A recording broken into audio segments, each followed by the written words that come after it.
Good afternoon, everyone. Today, let us learn more about the possibilities of Node MCU board. So, fundamentally, we'll be looking at how to get started with simple Wi-Fi exercises, and I'll explain a program, and you can try implementing it your own. So, to get started with some intro stuff, we know what Node MCU board is already.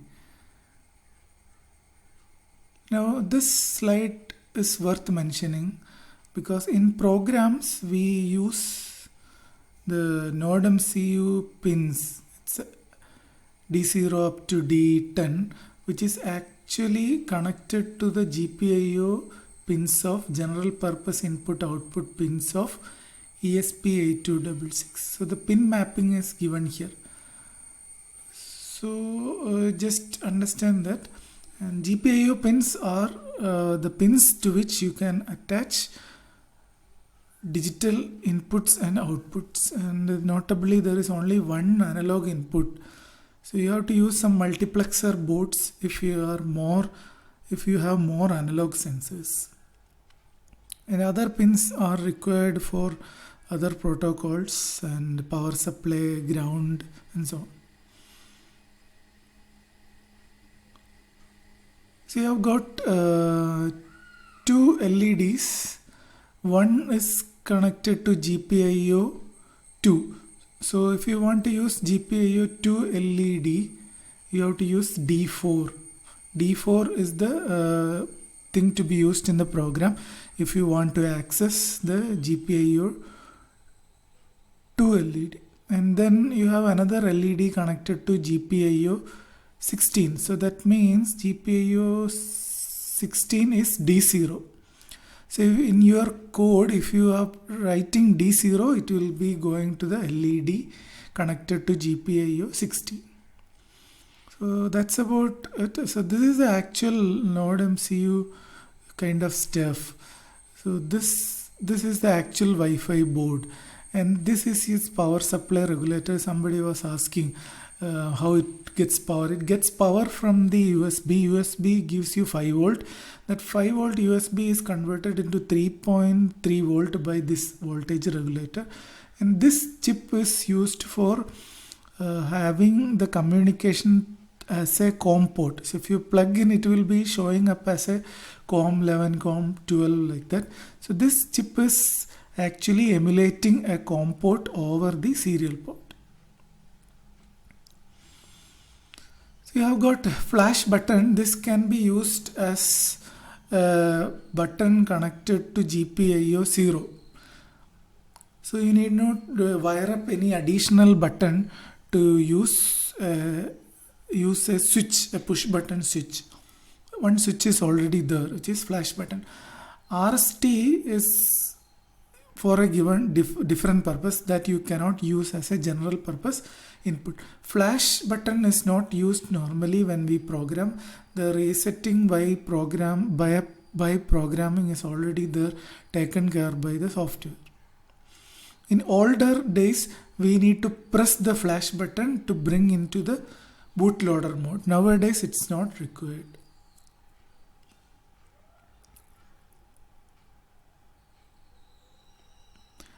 Now, the Node MCU can act as a station mode and also in Wi-Fi mode. So let us look at the Wi-Fi access point mode. In this case, this Node MCU will set up a network of its own and others can connect to it.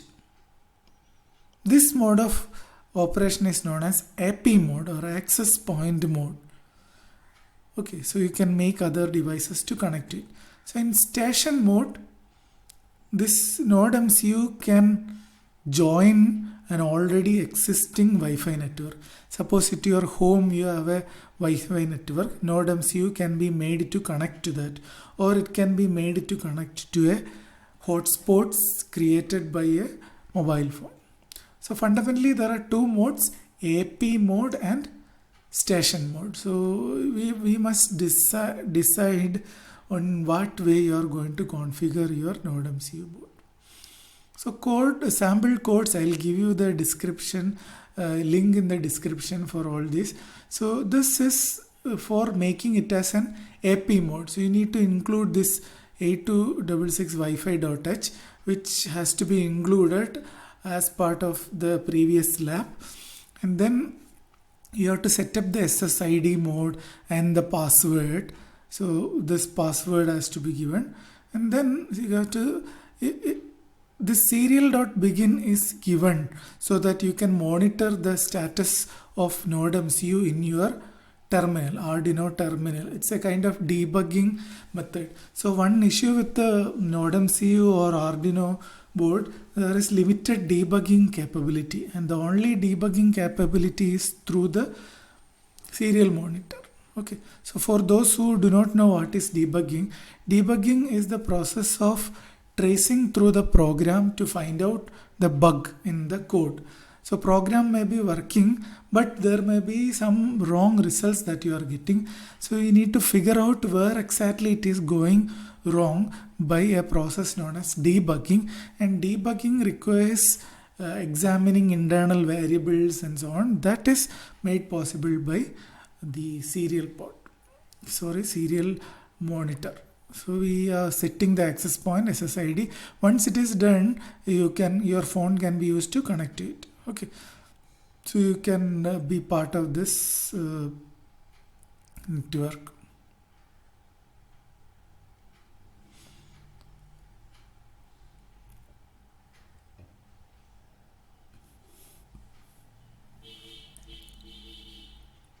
So Wi-Fi.local IP. This local IP needs to be defined.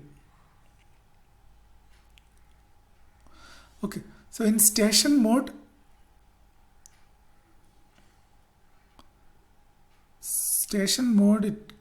it can connect to an existing network, and it will be just like another device in your network. So sketch for enabling NodeMCU HTTP server. So we are going to enable a server on HTTP. So this exercise you can try. It will be defining a server. It will be sending hello world to the client. When client connects to it, it will send the hello world. So another exercise that you can try is the server will show you a web page, LED value on and LED value off. So when you click on the phone, that buttons, the LEDs will change its status. Okay, the sufficient code for doing this is available in our lab manual and here also, and on top of all that, I will give you a link to a live example also. So we can define a web server and then create other clients to get it connected to the web server and so on. Okay, so the code, the link to this PPT will also be shared. In fact, the server is actually sending HTML, and it will be interpreted by the client as an HTML page.